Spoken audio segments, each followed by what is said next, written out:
The Thanksgiving table was set for 12, but the real feast was my family's annual tradition of dissecting my life choices. As I carved the turkey with practiced precision, I listened to the familiar chorus of concerns about my career stagnation. "Carmen, sweetheart," Mom began, adjusting her pearl necklace with the theatrical flair she'd perfected over 30 years of family gatherings, "we're just worried about your future. You're 32 years old and you're still working at a grocery store." My sister Isabella nodded sympathetically from across the table. "Mom's right, Carmen. I mean, I don't want to sound harsh, but some of us have actually built careers. Real careers with advancement opportunities." Isabella worked as a regional manager for a pharmaceutical company, a fact she'd mentioned at least 6 times since arriving 2 hours ago. Her husband Roberto, a corporate lawyer, was nodding along while checking his phone, probably calculating billable hours even during family dinner. "At least she's working," my brother Miguel offered half-heartedly. "That's something." "Working at a grocery store isn't the same as having a career," my Aunt Rosa interjected, cutting her turkey with unnecessary force. "When I was Carmen's age, I already owned my own salon." Uncle Carlos raised his wine glass. "Rosa's right. Business ownership, that's real success. That's building something." I continued carving, letting the conversation flow around me like background noise. The turkey was perfect, golden brown, herb-crusted, cooked to exactly 165 degrees internal temperature. I'd been up since 4 a.m. preparing this meal, along with the stuffing, cranberry sauce, and 3 different pies currently cooling in the kitchen. "Carmen works very hard," Dad said quietly, attempting his usual role as family peacekeeper. "Hard work isn't enough," Mom replied, her voice carrying that particular tone she used when she was about to deliver what she considered tough love. "You need ambition. Vision. A plan for the future." "She has a plan," Dad tried again. "Working at Martinez Fresh Market isn't a plan, it's treading water," Isabella said. "Carmen, you're smart. You could go back to school, get an MBA, do something meaningful with your life." I placed another slice of turkey on the serving platter, focusing on making each piece uniform. The irony wasn't lost on me that they were lecturing me about ambition while eating a meal I'd prepared with ingredients from my own supply chain. "Maybe she could work for Roberto's firm," my cousin Sophia suggested. "They probably need administrative assistance." Roberto looked up from his phone long enough to nod absently. "Always looking for good support staff." Support staff. I bit back a smile and reached for the wine glass at my place setting. The bottle was a 2018 Bordeaux I'd selected specifically for this dinner, one of several cases I'd imported through my restaurant supply division. "The thing is, Carmen," Mom continued, warming to her theme, "you need to stop pretending that what you're doing is some kind of success story. It's a grocery store job. There's nothing wrong with that, but let's call it what it is." "What is it exactly?" I asked, speaking for the first time since the conversation had begun. It's retail work, honey. Service industry. You're not building anything, you're not growing professionally, you're not contributing to." She stopped mid-sentence as my phone started ringing. I'd left it on the kitchen counter, but the sound carried clearly through the open archway. "Sorry," I said, setting down the carving knife. "Let me just silence that." I walked to the kitchen and glanced at the caller ID. My stomach dropped slightly. It was Jennifer Walsh from Forbes magazine. I'd completely forgotten about our scheduled call. With all the dinner preparation and family arrival chaos, it had slipped my mind that Forbes was running their 30 Under 30 Retail Innovators feature next month, and Jennifer was supposed to conduct my final interview today. I looked back at the dining room where my family was continuing their analysis of my life choices, then at my phone, which was still ringing insistently. "Ms. Martinez?" I answered quietly. "Carmen, I'm so sorry to call during the holiday, but I wanted to confirm our interview for tomorrow's feature. We're running the piece about your grocery empire in the December issue." Her voice was loud enough that I knew it would carry to the dining room. I glanced over and saw several family members had stopped talking and were looking in my direction. "Actually, Jennifer, can I call you back in just a few minutes? I'm in the middle of family dinner." "Of course. But Carmen, I just wanted to say how excited we are about this story. A 32-year-old building a $47 million grocery empire from a single store. It's exactly the kind of innovation our readers love to hear about." The number hit the kitchen like a thunderclap. I could see Mom's fork frozen halfway to her mouth, and Isabella had actually turned in her chair to stare at me. Jennifer, let me. Oh, and the photographer wants to reschedule the shoot at your distribution center. Would Monday work? He's particularly interested in getting shots of the automated inventory system you developed. I closed my eyes. There was no putting this genie back in the bottle. Monday should be fine. Can I call you in an hour to discuss the details? Perfect. And Carmen, congratulations again on the acquisition of the Thompson chain. Expanding into organic specialty foods was brilliant timing. After hanging up, I stood in my kitchen for a moment, listening to the complete silence coming from the dining room. When I walked back to the table, 12 pairs of eyes were staring at me. Carmen, Mom said carefully, who was that? A journalist. What kind of journalist? I sat back down and picked up the carving knife, focusing on the remaining turkey. Forbes magazine. Forbes called you? Miguel asked incredulously. They're doing a feature on retail innovation. Isabella leaned forward. A feature on what? I looked around the table at their confused faces. These were people I loved, people who had raised me and supported me and worried about my future. They just had no idea what that future actually looked like. On my business. Your business. Uncle Carlos repeated. Martinez Fresh Market. The grocery store where you work? Rosa asked. The grocery store I own. Along with 17 other locations across 3 states. The silence that followed was so complete I could hear the grandfather clock ticking in the hallway. Dad was the first to speak. Carmen, what do you mean you own Martinez Fresh Market? I mean I bought it from Mr. Martinez 5 years ago when he wanted to retire. Then I used it as the foundation to build Martinez Grocery Group. Martinez Grocery Group? Isabella's voice was barely a whisper. I pulled out my phone and showed them the company website.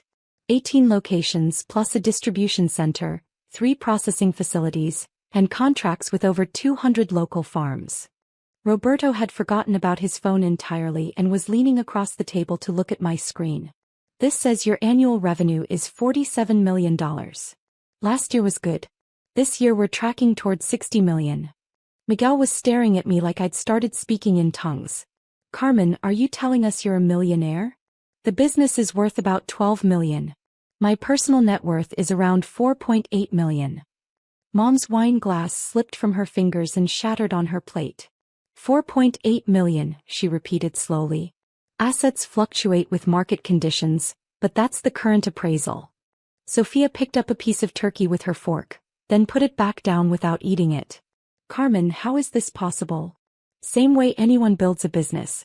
Start small, reinvest profits, expand strategically, treat employees well, focus on quality. But you've been working at that grocery store for years, Isabella protested. I've been running my grocery empire for years. There's a difference. Dad was studying my face as if he'd never seen me before. Carmen, why didn't you tell us? This was the question I'd been dreading and anticipating in equal measure. Because every time I tried to talk about business expansion or investment strategies, you'd change the subject or suggest I focus on more realistic goals. When did we do that? Mom asked defensively. When I mentioned wanting to buy the store, you said I should be careful about getting in over my head. When I talked about opening a second location, you suggested I gain more experience first. When I brought up the distribution center project, you said it sounded overly ambitious.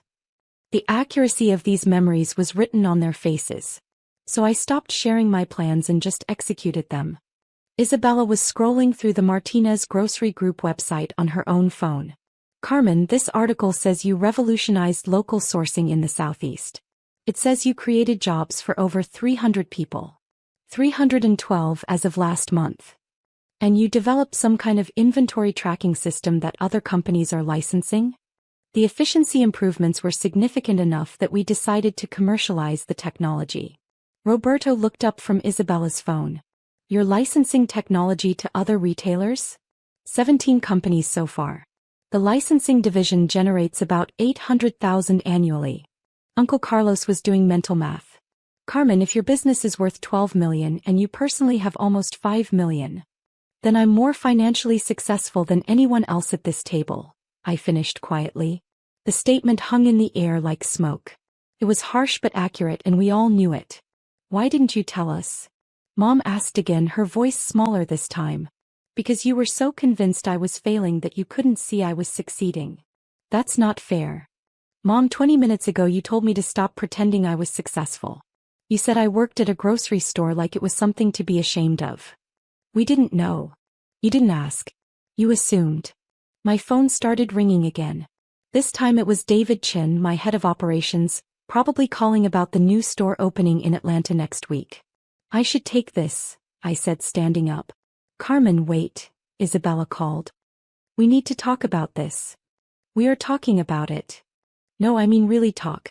About why you felt like you had to hide this from us. I looked around the table at their shocked, confused faces. I didn't hide it. I just stopped defending it. There's a difference. There's a huge difference. Hiding would have been lying about what I do. I never lied. I just let you believe what you wanted to believe. Dad cleared his throat. Carmen, we're proud of you. We should have said that instead of treating me like a failure who needed constant guidance and intervention. We were trying to help. You were trying to fix something that wasn't broken. My phone was still ringing. David was persistent, which usually meant something important was happening. I really need to take this call, I said. It's about the Atlanta opening. I stepped back into the kitchen and answered. David, what's going on? Carmen, sorry to interrupt your holiday, but I've got news about the Johnson Foods acquisition. Johnson Foods was a regional chain with 12 locations that had been struggling financially. We'd been in negotiations to acquire their assets for 3 months. Good news or bad news? Great news. They accepted our final offer. Pending regulatory approval, we'll add 12 stores and 2 distribution centers to the network. I felt a familiar rush of satisfaction. That brings us to 30 stores total. 30 stores, 5 distribution centers, and will be the largest independent grocery chain in the Southeast. Through the archway, I could see my family was having an intense whispered conversation at the dinner table. David, can we discuss implementation details tomorrow? I'm still at family dinner. Of course. But Carmen, this puts us on track for $80 million in revenue next year. $80 million, I repeated loud enough for the dining room to hear. The board wants to fast-track the IPO discussion. Going public could value the company at over $150 million. I heard someone gasp in the dining room. Probably Mom. Let's schedule a board meeting for next week. Enjoy your holiday, David. When I returned to the table, the silence was even more profound than before. Carmen, Mom said carefully, did that man just say something about $80 million? Annual revenue projection for next year, assuming the Johnson Foods acquisition goes through. Acquisition? Roberto asked, his lawyer instincts kicking in. We're buying a competing chain. 12 stores, very good locations, some operational challenges we can fix. Isabella was staring at her phone again. Carmen, there's an article here about the Martinez method of local sourcing. It says other grocery chains are trying to copy your business model. Imitation is the sincerest form of flattery. It says you've been featured in 3 industry publications this year. The Forbes piece will be the 4th. Miguel leaned back in his chair. Carmen, you're famous in the grocery industry. I'm respected in the grocery industry. There's a difference. Rosa, who had been quiet for several minutes, suddenly spoke up. Carmen, honey, I owe you an apology. Aunt Rosa. No, let me finish. I've been lecturing you about business ownership when you've built something bigger than any of us imagined. You didn't know. I should have asked better questions instead of making assumptions. Uncle Carlos nodded. We all should have. Dad was looking at the Thanksgiving spread. The perfectly cooked turkey, the homemade sides, the imported wine. Carmen, did you pay for all this food? From my own stores, yes. Wholesale cost, obviously. And the wine. From my restaurant supply division. We import directly from 3 vineyards in France. Mom put her head in her hands. Carmen, I feel terrible. Here I was worried about your future when you'd already secured everyone's future. What do you mean? I mean you employ over 300 people. You're supporting hundreds of families.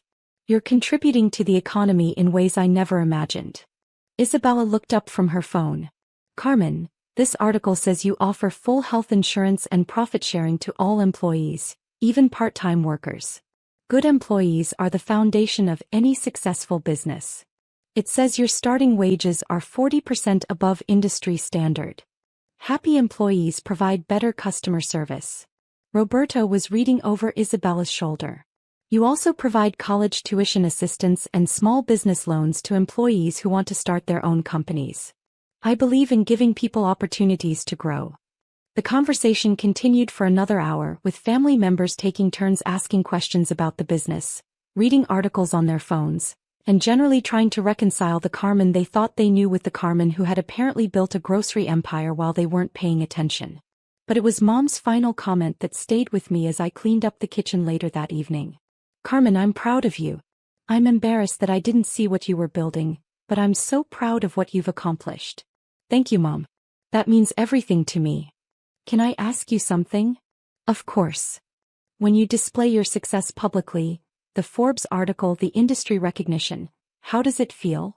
I thought about it for a moment, washing the wine glasses by hand to avoid breaking them. It feels like finally being seen for who I really am instead of who people thought I should be. And who are you really? I smiled, looking out the kitchen window at the city lights.